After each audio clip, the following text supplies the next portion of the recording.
Kasama niyo sila sa lakbay sa pagiging mabuting ina. Para kahit anong problema, hindi ka mapapa, Inay Ko Po! Tuwing Sabado, alas 10 ng umaga.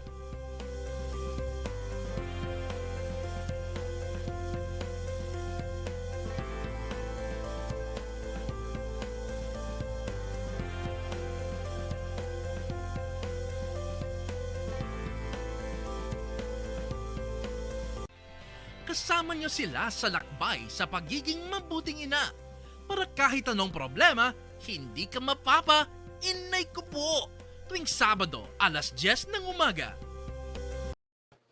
Alright, good morning! Grabe, mga inay Pat, higit isang taon na ang ating pandemic at quarantine. Well, what an obvious statement. Diba? Yung iba sa atin, no, nakakaramdam na talaga ng fatigue or burnout dito sa lockdown. Hindi lang ata yung iba, pati ako. Trust! But anyway, huwag kayong mag-worry mga inay dahil kaya nga tayo may show na ganito, di ba? Nandito tayo. Nandito kami, Inays to the rescue. Ako po si MJ Marfori. At ako naman si Pat Fernandez at ito Inay Ko Po. And of course, this Yes. morning, ang dami natin pag-uusapan. We have spectacular experts guests today. And ang tatalakayin po natin, no, yung ilang paraan para makarecover o makaiwas sa quarantine fatigue. Kasi ngayong pandemya, there were studies released recently. Kahapon nabasa ko yun sa BBC, na yun nga, this pandemic brings about a lot of anxiety, depression, at kung ano-ano pa. So, pag-uusapan natin yan kung para tayo makakaiwas dyan. Mamaya naman, isang mommy raketera ang magbabahagi ng kanyang pandemic diskarte sa negosyo. What we need, the ideas, just keep them coming. Diba, Inay Pat?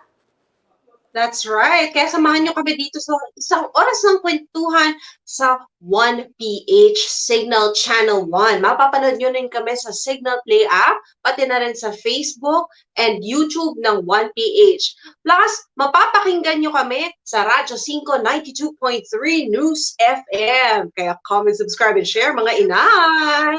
I love it. Aha.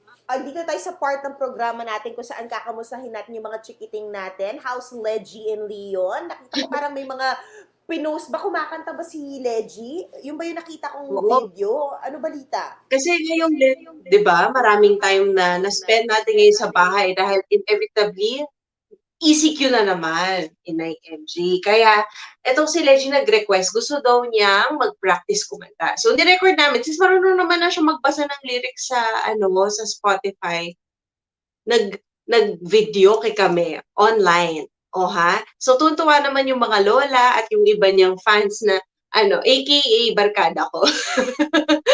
Ayan. So, supportahan lang natin ang supportahan. Maraming salamat sa lahat ng nag-like, nag-share, at nag-comment. Ayan. Kumusta naman si Erin?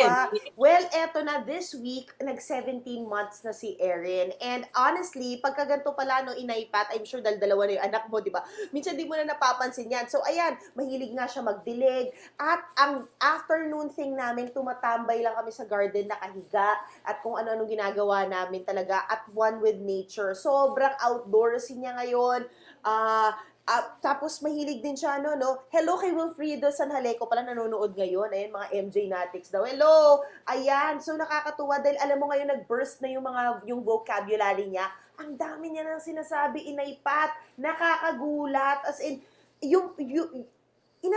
itong stage na to, sobrang nilook forward ko, tas nandito na siya ngayon, yung feeling lang ng fulfillment, oh my God! Kung ano-ano na sinasabi niya, tas kaya niya sabayan yung music, at ABCs, Kumakanta rin siya, di ba?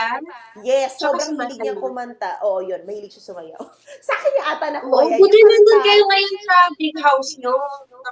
Malaya siya, nakakatakbo sa garden. Alam mo, iba pa rin pala talaga, Inay Pat. Yun lang ang masasabi ko. Pero talagang, syempre, alam na natin na kailangan talaga nating, pag nag-back to studio tayo, of course, dun tayo ulit sa ating halfway house. Pero eto na, pag-usapan na natin, Inay Pat, yung mga mommy community natin, umpisahan mo na sa ating unang number ng mommy community natin. Sino ba pag-uusapan natin?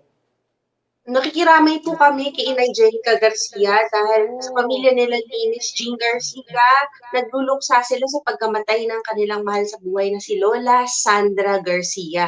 Love na love ni Inay Jenica itong si Lola Sandra, no? Very close talaga sila.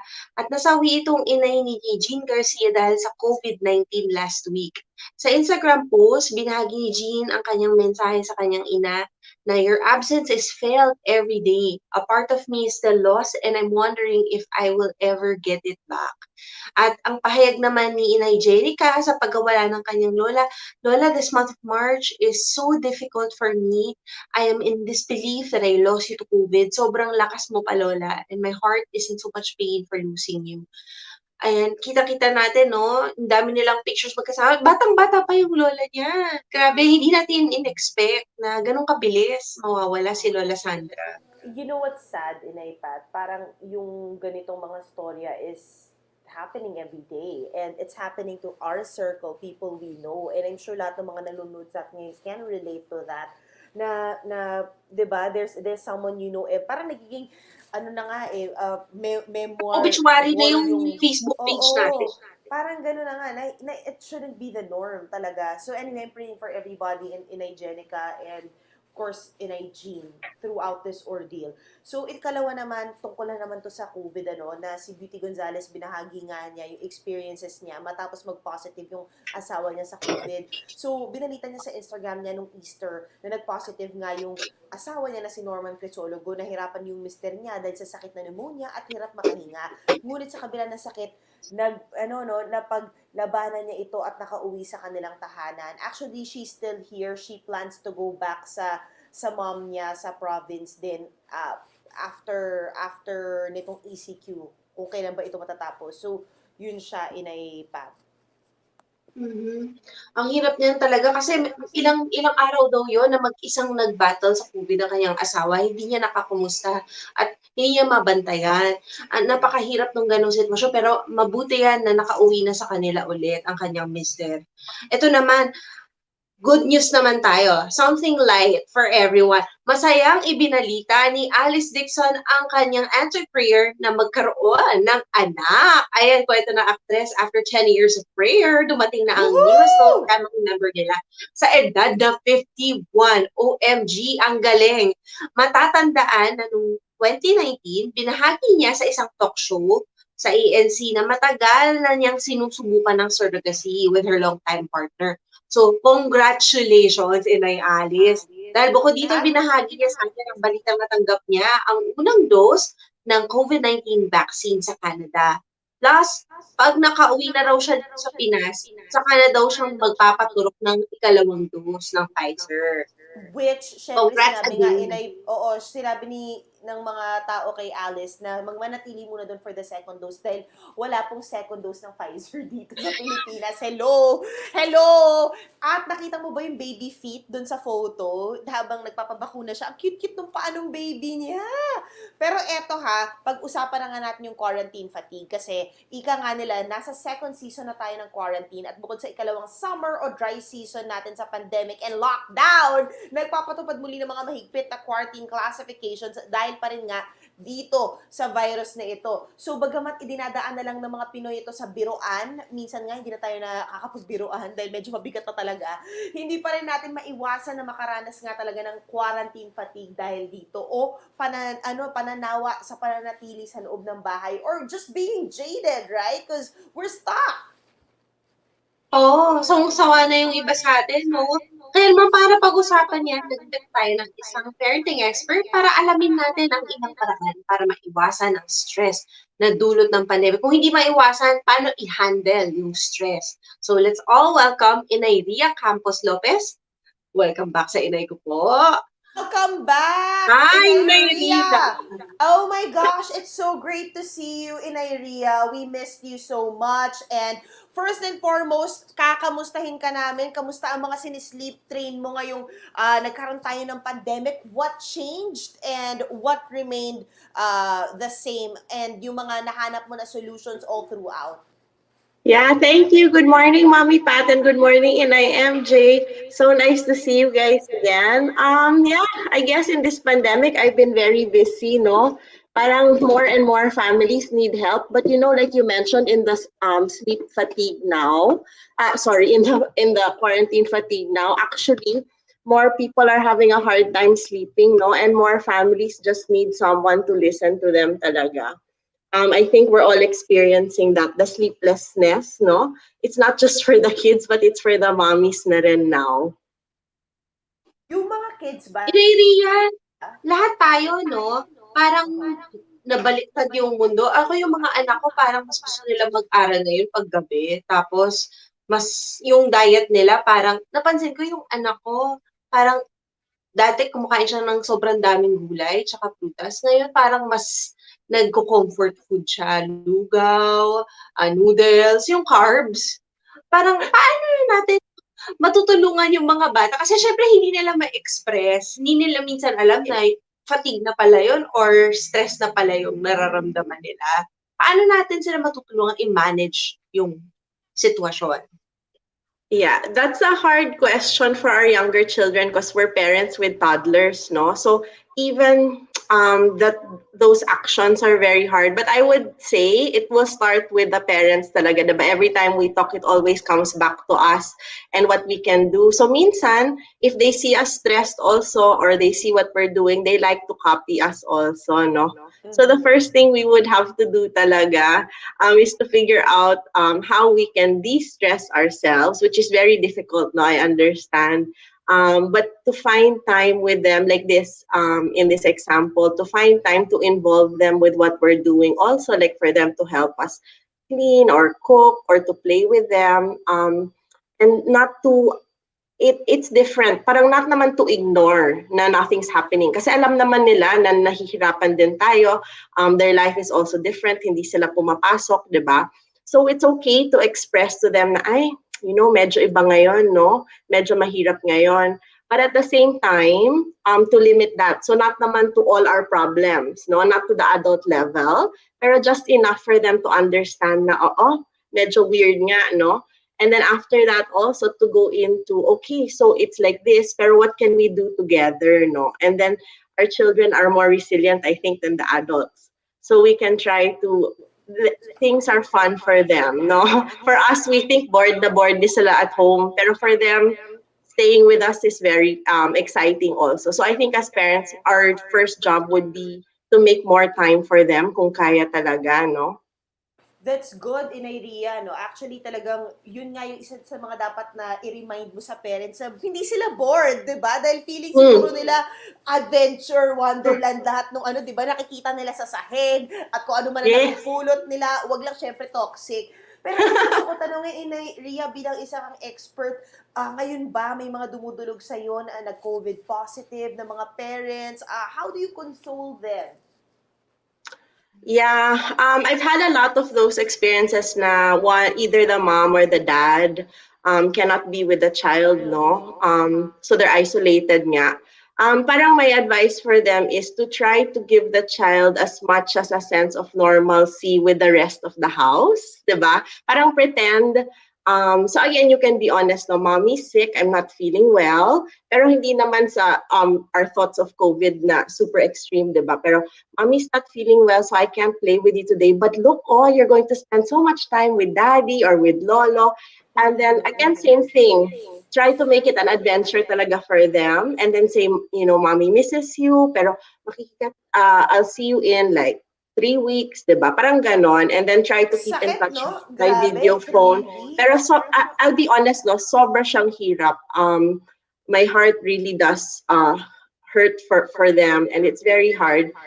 But our children also needs to see our own resiliency na nahihirapan din, no? Kasi mahirap talaga to be away from them, but then we can try to engage pa rin, to make kwento about, yeah, okay, mommy's here alone, pero look, I got to sleep then, or, also good things that can happen for us that we can share with them.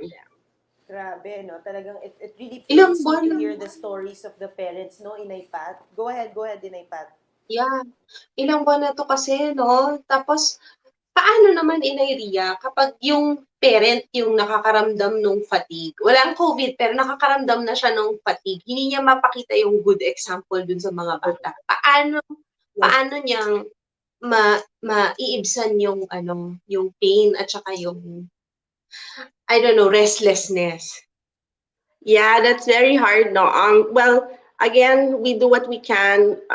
If it comes to a point where you cannot, no, there's always professional help. I think our normal things kasi that usually help us, like going out of the house, diba, talking to our barkada, that would help us before be able to reset, diba, and parang give us energy. Pero ngayon, nawawala din. So we can try. I know we're all Zoom fatigued also, but we can try to reconnect with our friends. We can try to find some quiet time at home, even just 10 minutes in the banyo alone. Yes. We can, diba? That's always a good, parang, well, although our kids don't understand that, they'll still go into the banyo, no? We'll always have an audience. But we can try, or yeah, there's always professional help, no? There's so you can reach out to speak to other people, because also sometimes being able to honestly express the exhaustion, the fatigue, and to cry openly. Even if, diba, and sometimes kasi we're nahihiya, like let's say me personally, I haven't had a hard experience with COVID, but we still feel lost. So sometimes when you have your best friend and they experience something harder, parang we're jahe to make kwento, how sad we're feeling. But that's also very important for us because we're also going through our own losses, no? That's true. That's true. I mean, in area, everybody really. The second season of ECQ is something else, right? Parang roller coaster talaga siya. Totoo.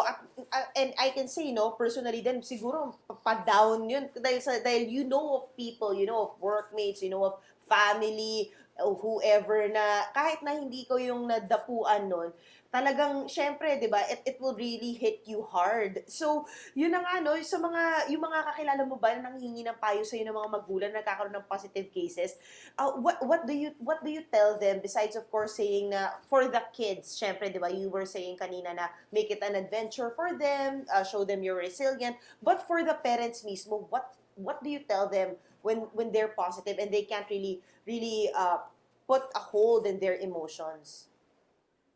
Yeah, it's very hard. Actually, I don't tell them to hold it back. It's really just in front of the kids. So hopefully, if you have a partner or a trusted friend, no, that you can really release and be honest with, that would be the best. So that when you face your children, you have a little bit of energy. I'm not saying you'll be always 100%, no, but we can't keep. That saying, we can't pour from an empty cup. So even if I want to try to show my child resilience, if I'm really down na down, wala rin mangyayari, no?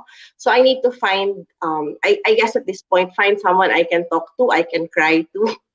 Hopefully there's someone in your community that you don't have to pretend to be okay with. But after that, I think you will naturally feel a little bit better also.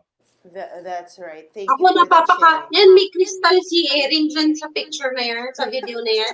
Ako din napapakapit na ako sa crystal. Ay, Ayan o. nandun ka na. Ay, pero alam mo, Dinidisplay maganda ko nga. sa araw para ma-cleanse.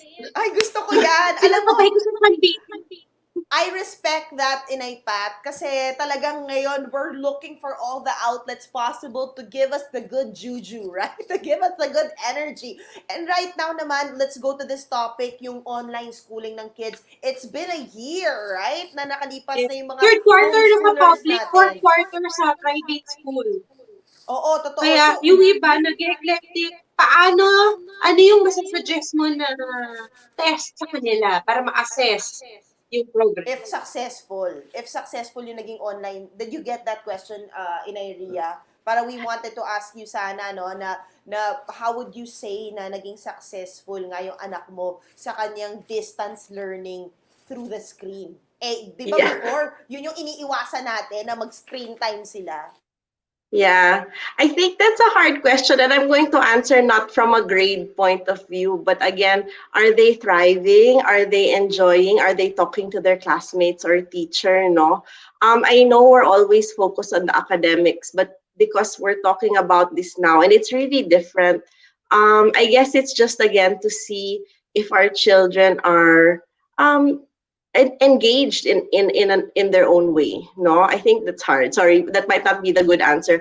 But in terms kasi of learning level, I think all the kids will be the same. So next year, if we're online, or next year if we go to school, they'll all be at par with their classmates, and then there'll be time to fix the academics. But what you really want to stress on now is your relationship with them, no? And that you're not fighting or nagsisigawan over school. AKA, ang daming ibang factor, external factors na dapat i-consider ngayon. At wag lang yan yung titingnan natin. Pero para Yeah. sa mga tingin ng mga parents na hindi effective sa mga anak nila yung ano no pag-upo sa computer at pag-learn sa class, ano naman yung ibang tips na mabibigay mo para sa mga parents ano na para sa mga kids na hindi nag-enjoy sa homeschooling? Yeah, I think they really won't enjoy, no? I think it's really hard. The parents will have to be creative now. So remember things like we can teach nga our life skills, no? We can be more practical with what they're learning. Again, this is more work for the parent, no? So yung parent yung kailangan mag-homework. So anong kailangan aralin ng mga bata? Can I translate this now into the home, no? And maybe can I talk to them? Kasi mahirap talaga to ask a child to sit down for 2, 3, 4 hours, di ba? True. So, Tayo nga yeah, sa mga elderly, hirap na hirap eh, di ba? Parang may Zoom fatigue nga tayo, sila pa kaya. yeah. So we For have to Zoom find a way to learning, take it offline with them. for Sorry, go online ahead. learning, yung yung motivation, yung self-motivation mo to learn, Mm-mm. kailangan talagang ingrained na dun sa bata. Eh, hindi naman lahat ng bata meron na nung desire na matuto every single day. So, yung mga nag-drop out, anong masasabi nyo to encourage them to come back to school? Oh, please go back to school. I'm the one who loves learning, but it's different, no? But I think again, and that's also where again the parenting comes in. No, it's a growth mindset. We have to tell our children we're not just limited just because hindi ko magets kung nasa screen. It doesn't mean or doesn't translate na hindi ko kaya or I'm not smart, no? We can translate it to mahirap to pero kakayanin ko rin, or mahirap to and I can try to do better, or I'll learn more, no, even if it's different. It really will come again. It goes back to the supportive environment at home. And ito, Inay Ria, we're gonna talk about naman, of course, the parents na saying, di ba, nag-issue rin ito, hindi ako magaling na teacher. I know na talagang kailangan lahat ng effort na sa akin, effort ako lalo, pero hindi ako magaling magturo. Ano naman yung tip mo sa kanila to motivate them wag naman nila i-down yung sarili nila na hindi sila marunong magturo, di ba? To maybe give yourself a chance. Yeah, you know what? That's such a good question. I talk to my child's teacher a lot because I feel that every day na hindi ko kaya, hindi ko alam to, anong ginagawa ko. And she always reminds me, you're the mom po, inay po kayo, hindi po talaga kayo guro. So, okay lang yan, no? It's really the teacher's job to teach. And for the parents at home, it's really to encourage our child. And it goes back to what Pat said, to try to encourage the love of learning for the child. So to all the parents, don't worry, I'm also not a teacher. Sobra akong nahihirapan. But I just try every day. I also listen to the class, and then parang I try to work it into conversation na lang. Like, oh, what did you learn kanina? Can you make me kwento na lang? And so at least my child sort of tries to review a little bit, diba? Yan. And of course, Inay Pat, you wanna Sabi add to nila that? yung teaching daw is the best way to learn. Parang nare-reinforce yung knowledge dun sa brain ng parents kapag ine-enroll nila sa magandang school yung kanilang mga anak. Pero sa mga mas bata pa yung mga chikiting, no? Baby shark na lang muna tayo, ping pong. Sabayan natin yung workout ng Oh my mga gosh, anak. ang dami nila. Yan na nga, because Inay Ria, I was telling Inay Pat nga kanina may parang explosion of vocabulary ngayon si Erin and she has supervised screen time. So, nakakatuwa because nandito na ako sa point na, my gosh, ang dami niya ng alam. natutuwa ako. So sabi ko, oh my God, thank you. Thank you, Coco Melon. Ito pala yung sinasabi ng mga ina na lifesaver ito. Alam mo yon? Kasi I Yeah, meet her, I dance papatayin mo with na yung her. TV. Ikaw na yung Coco Melon. Oo, talaga, hindi, yun yung workout ko. Yun ang workout ko, di ba? Talagang dance Pawis na pawis galore. ka, pero mas pawis ka pa kaysa dun sa bata. True. Pero ito, meron tayong last few questions for Inay Ria. Inay Pat, do you wanna shoot it up? Ito, Inay Ria, paano ipapaliwanag sa bata kapag nagre-reklamo na siya na bakit maganito yung sitwasyon natin? Mamamatay ba tayo? May bakuna na, di ba? Bakit hindi kami pwede turukan? Yeah. That my son asks that a lot also. Mama, when can we go out? No? When can I go to the mall? When can I go to the beach? And then I just also answer honestly. So try to validate their feelings. So yeah, anak, no, talagang mahirap to be home, no? Even mama wants to go out, no? And then just say, and I just answer honestly. There's a virus kasi now, so until we all get medicine, it's very hard for us to go out. And then I try to see if he's okay. Then parang like that, if same as our friends, now sometimes they just want to complain or they just want to ask their questions. So again, from our end, konting pasensya na even though I know we're super running out of it na. And then after that, when they're done talking, again, they're very okay. Usually move on na siya to his cars or to his toys, no?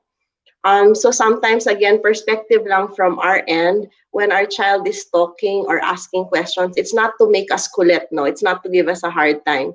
Pero it's for them to be able to express themselves then. So empathize a little bit, yeah, ang hirap talaga, no? And then ask them, also, what do you think pa? And then move on with, what can we do now? No? And usually they'll move on naman then. Wow, so just be proactive. Pero ito, just to wrap this up, Inay Ria, ano yung nakita mo naman na advantages and disadvantages nitong nangyari sa atin? Just to sum up the past year, yung nakita mo sa children mo? Yeah, I think the great advantage talaga is getting to watch them. Exactly what you guys said. Every day, no, they learn something new. There's a new word. There's a new "Mama, did you know?" No, and it's been really great. The disadvantage is also that I'm with them all the time, so sometimes, sometimes my patience also runs out, and I don't know what to do.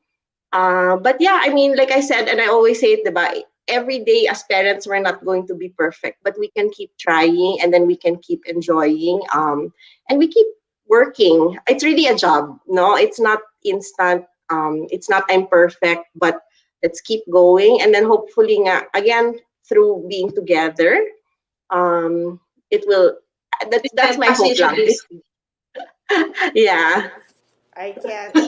I thank you so much. We feel so much better talking to you, and I hope yung mga inay rin natin, itay, di ba? Nanonood ngayon, I'm sure they feel the same way too. So, Inay Ria, where can we reach you? Do you have any other tips? Saan ka namin pwedeng puntahan sa social media? Yeah, thank you so much for having me. You can find me at himbing.ph, no? Yeah, I'm just here. I'm always busy talking about sleep, but always so interested to hear your stories as well. And yes, definitely what you guys said, you're not alone, no? We're all together in this. And I pray for everyone's health and safety. And yeah, patience actually. I pray for everyone's Kapit sa patience. pasensya. Yes. Oo, totoo yan.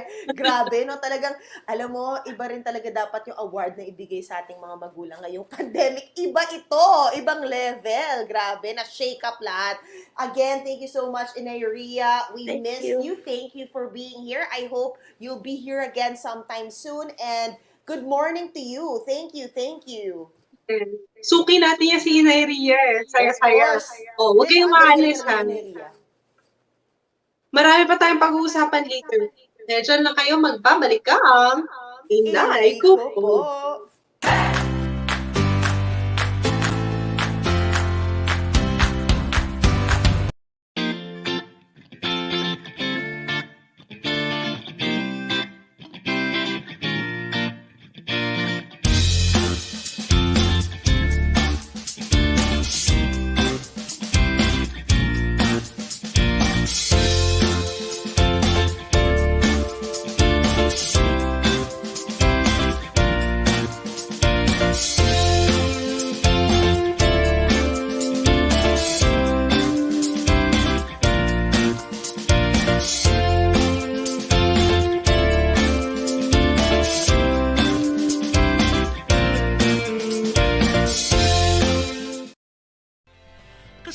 sila sa lakbay sa pagiging mabuting ina.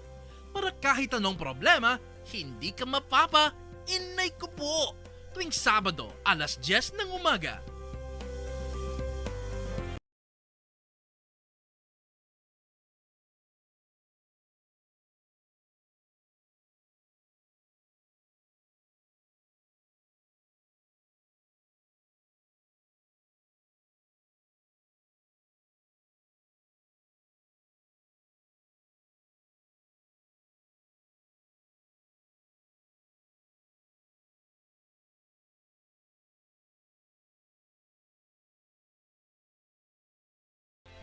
Kasama niyo sila sa lakbay sa pagiging mabuting ina. Para kahit anong problema, hindi ka mapapa, Inay Ko Po. Tuwing Sabado, 10:00 ng umaga.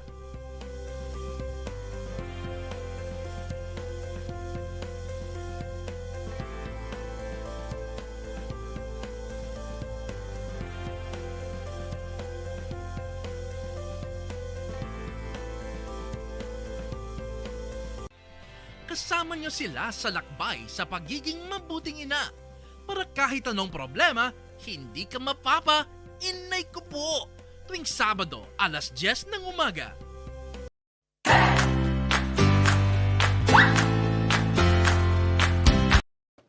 Alright! Hello. Welcome back sa Inay Ko Po! Eto na, usapang better and mindful parenting muna tayo para sa pagpapalaki ng iyong chikiting. Ikaw ay good job, Inay! Yes, that's right. Pag-uusapan natin dito kung paano nga ba ituturo sa mga chikiting natin ang respeto. At hindi lang ito binibigay sa mga piling tao, kundi sa lahat ng nasa paligid natin. Kailangan inclusive. So, narito ang ilang examples. Ayan, number one, yes. It's not exclusive to elderly. So, hindi lang sa matatanda, no? So, imbis na sabihin natin na anak, matanda siya, ha? Hindi dapat ganyan makipag-usap, dapat magpo at opo ka, ganyan. O, pwede nating sabihin na, anak, kahit anong edad yung kausap mo, bata o matanda, dapat magalang ka lagi, magrespeto ka. Ayan. Medyo mahirap tong gawin ngayon, no? Kasi medyo konti ang ating social interaction at madalas ang mga bata, ayaw nilang makipag-usap sa mga lolo't lola minsan sa Zoom, mas gusto nilang maglaro, no?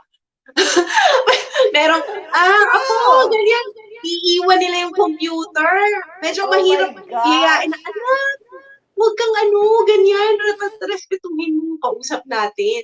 Hindi natin sila ma-obligang gawin yun ngayon kasi hindi face-to-face.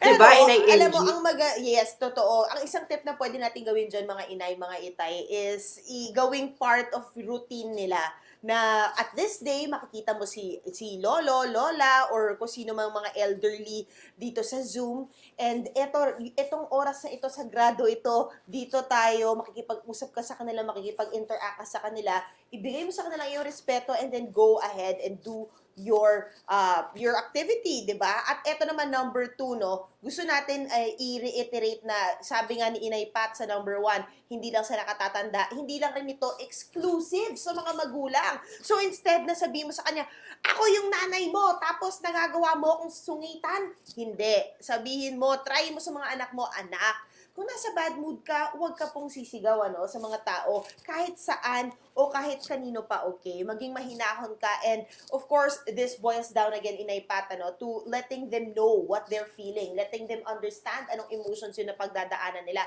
And when we do that, of course, tsaga talaga yan to make them, lahat naman yan, di ba? If you're learning from nothing, from tabula rasa, kailangan talaga na mapaintindi mo sa kanila kung ano ito, na ma-dissect nila kung ano yung nararamdaman nila para ma-explain din nila na maayos at ma-execute nila na maayos at hindi nagkakaroon ng outburst ng emosyon. Ayun siya, Inay Pat. Kailangan, tama yun, Inay MG. Kailangan i-acknowledge mo yung nararamdaman nila. Tapos kung talagang meron silang pent-up anger, pwede mong i-guide yung pag-express nila through other means. Like, pwede silang mag-drawing, painting, ganyan, mural. Ako, hinahayaan ko na sila mag-drawing dito sa dingding namin. Mura lang naman yung pintura pagkatapos, di ba? Tapos yung, sabi ko, soft toys. Kung gusto nyo talaga maghagis, kuha kayong soft toys. So, meron kami ng box ng soft toys. Kung gusto nilang magwala, yun yung ihahagis nila sa dingding.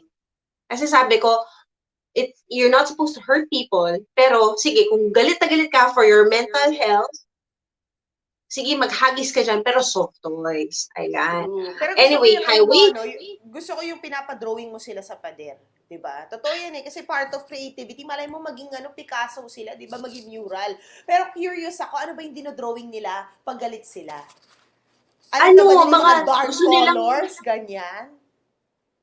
gusto nila, tornado, tapos may bahay, yung mga dream home nila na malalaki, Atis dinodrawing dream nila. home. Akala yung tornado, Oo. akala ko ginigiba nila yung mga char. Napanood kasi nila yung Twister. Oh. Pina-fast forward ko lang yung mga masyadong, ito? Charot. masyadong brutal. Fast forward, fast forward. Ang saya ng Netflix ngayon, mga online streaming, pwede mo na i-fast forward. Hindi mo na kailangan takpan yung mata ng mga anak mo kapag X-rated, o kaya kapag masyadong brutal. Yeah. O, ito na, ano yung number 3 daw, Inay Pat? Okay, ang number 3 natin, it's not exclusive to human beings. So, imbis na sabihin niyo dyan, tapo mo lang dyan yung basura. Naku, sige. Tapos, hayaan mo yung pusa. Hayaan mo siya, sipain mo, ganyan. Huwag yung gagawin yon. Sabihin niyo, anak, huwag ka dyan magtapo ng basura. Huwag kung saan-saan nagkakalat. We should respect the environment. Tapos yung pusa, yung aso, huwag mong sipain kahit hindi atin. O huwag mong takutin. Kasi kailangan galangin natin sila. Kung gusto nila magliwaliw dyan, kung hindi man sila nagdudumi, okay lang. Diba? Kailangan respect for everyone. And even the environment. Totoo yan, di ba? That's right. Sabi mo, because honestly, hindi na paigting yung campaign na yan ng kabataan natin eh. We had to learn it from the schools, di ba? Talagang hindi tayo as mindful as we are right now with single-use plastic, or of course, yung mga documentary na papanood natin about the sea. So, talagang dapat ngayon na meron tayong impormasyon na ganito, paigtingin pa natin lalo para sa mga anak natin na bata pa lang, naging normal na sa kanila, na respetuhin animals, environment, at kung ano-ano pa. Ayun siya. Pero anyway, ito, Inay Pat, I hope maraming napulot na aral dun yung mga inay natin, mga itay natin, yung mga kapatid natin na nanonood ngayon, mga guardian at kung sino man. Pero ito na, pag-uusapan na natin sa huling bahagi nga ng ating programa, aalamin natin yung diskarte at negosyo ng mommy raketera natin today.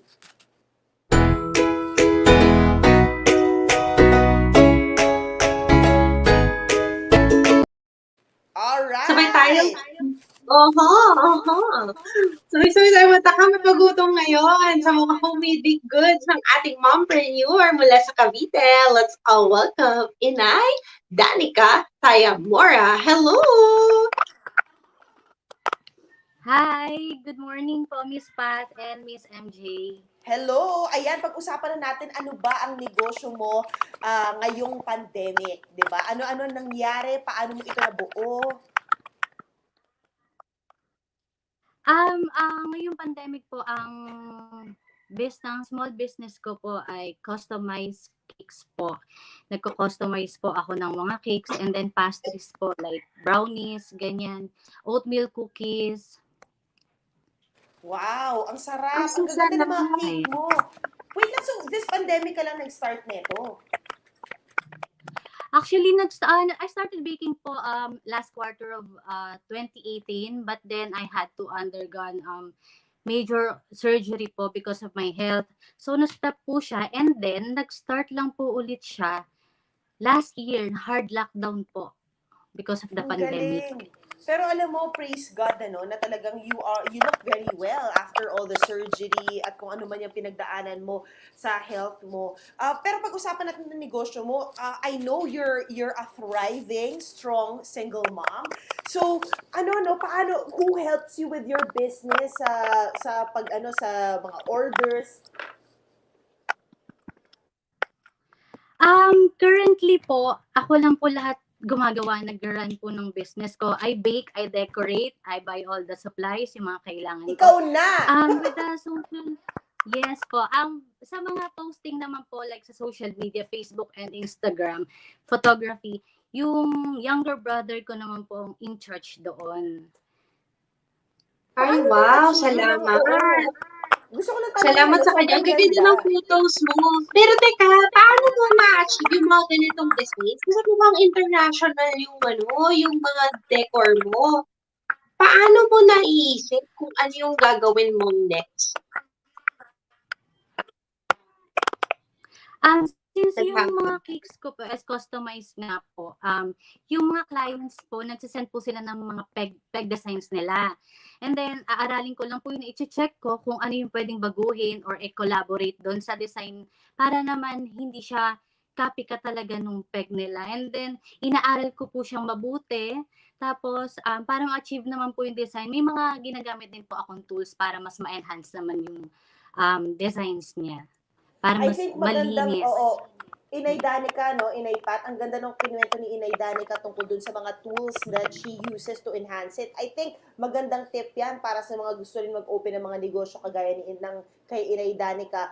And sa ilan pa na meron mga negosyo to not just stop where they're at. Dapat constantly nag-a-upgrade ka, 'di ba? At natututo ka to evolve. Kasi ito na lang tanong ko, no? Alam ko napakaganda ng cakes mo, Inay Danica, pero marami kang competition, di ba? Na ganito rin ang negosyo. How do you stay ahead?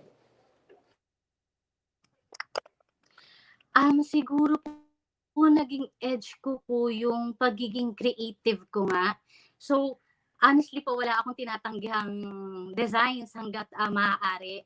Minsan kahit parang feeling ko hindi ko kaya, hindi ako pinanghihinaan ng loob. Ginagrab ko pikit mata yung order po, tapos inaaral ko siya, pinagpa-practicean ko din po prior dun sa schedule ng delivery date ni client. So, more practice Ngayon na po may talaga. ECQ bubble, no? Hanggang saan ka pwede mag-deliver? Kasi mula Cavite. Ay, nako, sobrang blessed ko po kasi yung cakes ko po nakakarating sa East, sa Antipolo, Bulacan, sa South po hanggang Indang, Cavite, and then Alabang, ganyan po. Kasi we have delivery companies naman po, di ba, na nagpo-provide ng mga same-day delivery. Ayun, so, hindi naman po siya masyadong mahirap. At reasonable din naman po yung price nila. Mm-hmm. And bakit Kelly Bakes pala yung pangalan ng negosyo mo, Inay Danica? Kelly Bakes po kasi yung daughter ko po, ang name niya Megan Kelly. So, doon ko po siya kinuha. Wow! Tapos, Megan naisip ko Kelly. parang Parang Reynan. May tanong Magkano Inay Pat? naman yung price range? Sa customized cakes po, ang price range niya po, sa smallest size po na 6x4, nagsa-start po siya sa 1,500. Depende po kasi talaga yung price sa difficulty ng designs. Pero yung mga minimalist cakes naman po natin, mura lang naman po siya. Affordable naman po siya. Wow! So, Bet nag-a-adjust ko ka yung rin sa baby kliyente mo. shark. Tsaka yung Oo. black pink na kundan. Wait lang. Ano pala yung ano yung mga flavor ng iyong mga cake? Currently po, we have 5 flavors po. Chocolate, carrot cake, mocha, vanilla, and red velvet po. Mm-hmm. And eto ano yung tips mo sa mga ina na gustong magsimula? Ikaw ba, napanghinaan ka ba ng loob nung nag-umpisa ka? Or did you just jump right at it? How did you psych yourself to start a business? Kasi alam ko, ang daming mga hurdles, di ba? Dahil sa schedule ng pagiging isang magulang at kung ano-ano pa. Opo. Siguro po, ako po kasi working mom ako 2 years ago, and then nag-stop po ako kasi nga wala akong time sa anak ko. So, kailangan ko maghanap ng income na hindi nako-compromise yung pagiging nanay ko. And then, wala naman po akong background sa pagbe-bake. Wala po akong professional experience. Malakas lang po ang loob ko mag-try ng mga bagong bagay. I never stop learning po kasi yung curiosity ko, hindi siya nawawala. Mas unsatisfied yung curiosity, mas broader yung desire to learn and to take risk po. Ayan. Tapos po, so ayun, sa mga mommies po, wag po kayong panghihinaan ng loob. Be courageous po. Yung faith niyo po sa sarili niyo, sa sarili niyong kakayahan, wag na wag mawawala yun. Tapos, yung eagerness po and motivation to learn nga po, wag titigil yung kasi life has so much to offer po, and life never stops teaching po. So keep Inay, learning po. oo. Inay, Danica, sa totoo lang, nagkaroon ka ba ng time na of course, no, napanghinaan ka rin ng loob, lalo na syempre, yun nga kasi sinasabi mo, no, na there's so much more to you should learn. Pero nagkaroon ka ba ng pagkakataon na yun nga, napanghinaan ka ng loob, tapos nun, how did you hurdle it? Like, how did you get over that? And paano mo itinaguyod yung sarili mo after?